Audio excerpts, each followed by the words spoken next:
Panvision TV presents. বর্তমানে অনেক যুবক নারী ফিতনা দ্বারা ক্ষতিগ্রস্ত হচ্ছে এবং হতাশায় পতিত হচ্ছে। এই সমস্যা থেকে বাঁচার উপায় কি?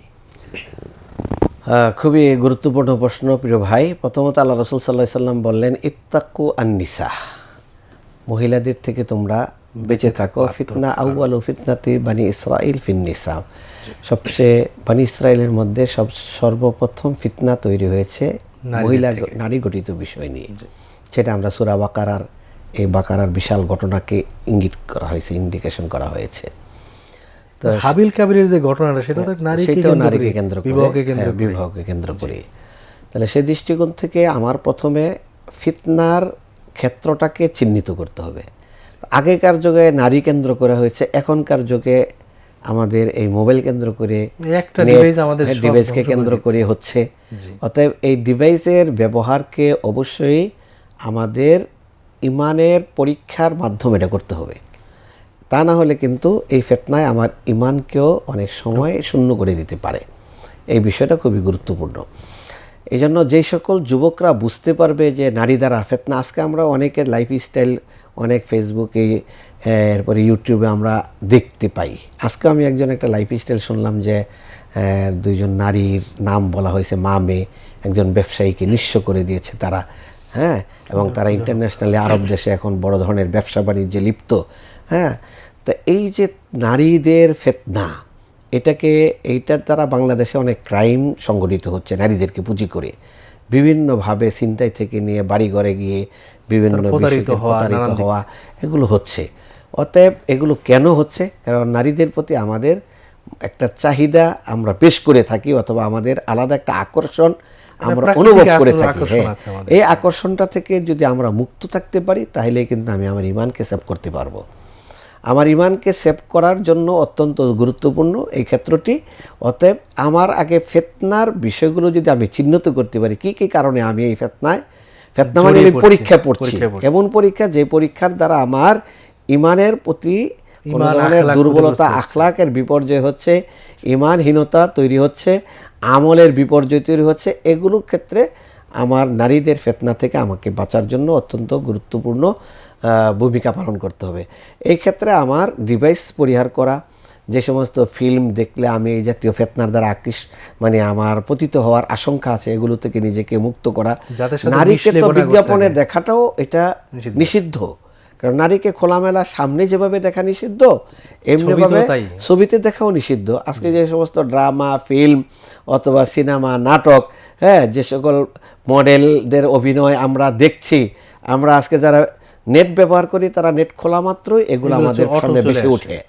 অতএব এই ক্ষেত্রে ইয়াগুদ্দু মিন আবসারিহিম, দেখেন একই বিধান নারী পুরুষের জন্য আলাদাভাবে খুব কম জায়গায় আল্লাহ বলেছেন, কিন্তু চোখের হেফাজতের ক্ষেত্রে আলাদা আলাদা বলেছেন। 31 নম্বর আয়াতে বলতেছেন, কুল্লিল মুমিনিনা ইয়াগুদ্দু মিন আবসারিহিম, মুমিনদেরকে বলে দেন তারা যেন দৃষ্টি অবনত রাখে।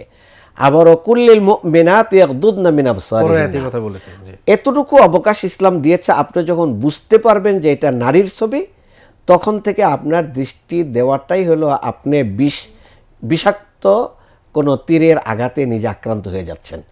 এটা আল্লাহ রাসূল সাল্লাল্লাহু আলাইহি ওয়াসাল্লাম বলেছেন, লা তুতবি'আন নাযারাতান নাযারা ফা ইন্না লাকাল উলা ওয়া লাইসাত লাকা সানিয়া, তুমি একটা দৃষ্টি দিতে পারবে, অর্থাৎ অসতর্কতার দৃষ্টিটা পড়ে গেছে, ফিরে নেই, হ্যাঁ, ফিরে আনা, এরপরে দৃষ্টিটা আর তোমার জন্য এটা জায়েজ নাই।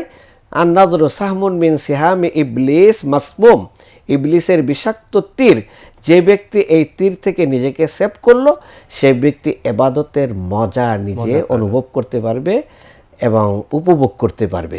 আমরা ইবাদতে এখন মনোযোগী না। সময় পেলে আমরা সারা রাত যে সমস্ত মানুষের দোয়া, ইয়াযকুরুনাল্লাহা কিয়ামান ওয়া কুউদান ওয়া আলা জুনুবিহিম, আর আজকে আমাদের রাত কেটে যায় ফেসবুকে, রাত কেটে যায় আমাদের মোবাইলে, ইউটিউবে, আমাদের বিভিন্ন মানে নিষিদ্ধ জিনিসে।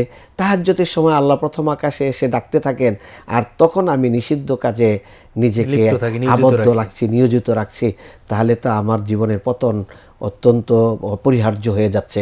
অতএব যুবক ভাইরা, যুবতী ভাইরা, সবাই নিজেকে হেফাজত রাখেন। কেন কোরআনে কারিমে দেখেন, এখানে একটা হিকমা আমি বলি, চুরির অপরাধের শাস্তির ব্যাপারে ইসলাম বলছে ওয়াসারিকু ওয়াসারিকাতু, মানে আগে চোরের হাত কাটা, আগে চোরের নাম বলছে, এরপরে চুন্নির কথা বলছে, আগে পুরুষ। আর জেনার ক্ষেত্রে আগে নারীর কথা বলছে, পরে পুরুষের কথা বলছে। কেন? কারণ জীবিকা উপার্জন করা এটা মূল দায়িত্ব হলো পুরুষের, এই জন্য পুরুষের দ্বারা চুরির ঘটনাটা ঘটাটাই স্বাভাবিক। ফিতনা সৃষ্টি হয় নারীদের দ্বারা। আর কেন সৃষ্টি হয়? বেপর্দার কারণে, পর্দা লঙ্ঘন করার কারণে। আজকে নারীরা খোলামেলা হচ্ছে বিদেয়ী তো যুবকরা প্রতারিত হচ্ছে, ফিতনা পড়ছে। এই জন্য আমাদের যাদের মা বোন আছে, স্ত্রী আছে, তাদেরও গাইরাত থাকা উচিত। এটাকে গাইরাতুল ইমান, ইমানের আত্মমর্যাদা বোধ থাকা উচিত, যে আমার বউকে মানুষ দেখবে, দেখা মন্তব্য করবে, নাকটা মনে হয় একটু সরু, অথবা গালা একটা তিলক আছে, অথবা চুলগুলো মনে হয় একটু লাল, মানে ভালো মন্দ মন্তব্য করবে। এটা তো আমার আত্মমর্যাদায় আঘাত হওয়া উচিত। আমার মেয়েকে নিয়ে, আমার বউকে নিয়ে, আমার মাকে নিয়ে মানুষ এই মন্তব্য করবে, এটা তো গাইরাতের মধ্যে ব্যাপার পড়ে। সাহাবাদের মধ্যে এরকম গাইরাত ছিল, রাসূল সাল্লাল্লাহু আলাইহি ওয়াসাল্লামের মধ্যে এই গাইরাত ছিল, এবং তিনি বলছেন আল্লাহ আরও তার গাইরাত আরও বেশি। তো সেই দৃষ্টিকোণ থেকে এগুলো আমাদের বোঝা উচিত, যে না, আমরা নিজেরা নিজেদের মেয়েদেরকে, নিজেদের স্ত্রী, নিজেদের আত্মীয় স্বজনদেরকে পর্দার বিধানের ব্যাপারে যত্নবান করব, তাহলে ফিতনা সমাজ থেকে কমে যাবে। আজকে আমরা ইউটিউবে নারীদের সাথে সারা রাত চ্যাটিং করে আমরা কাটাই দিচ্ছি।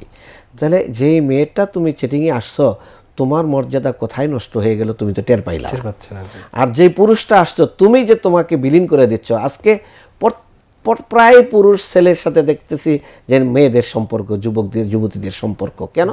কেউ হয়তো শয়তানের প্রতারণায় করছে, কেউ হয়তো কোনো মানে অভিব্যক্তি অথবা কোনো প্রাপ্তির কারণে, কোনো প্রলোভের কারণে তার কাছ থেকে গিফট পাবে, খাইতে পাবে, তার সাথে অনেক গল্পগুজব করবে, আড্ডা দিবে। এগুলো কোরআনে কিন্তু মহসেনা এই শব্দটা ব্যবহৃত 4 অর্থে। এর মধ্যে একটা অর্থ হলো ওই মহসেনা সতী, যে ওলা মুত্তাখিজাতে আখদান, যে কোনো পুরুষের সাথে হাত মিলায় না। হাত মিলায় না মানে পুরুষের সাথে তার কোনো সম্পর্ক নেই, গোপন অভিসারের সম্পর্ক নেই। এটা কিন্তু আমাদের খুব সতর্ক থাকতে হবে। সতীত্বটা যেন কোনো অবস্থাতে আমি বিসর্জন না দিই, এই ব্যাপারটা আমাকে লক্ষ্য রাখতে হবে। ধন্যবাদ।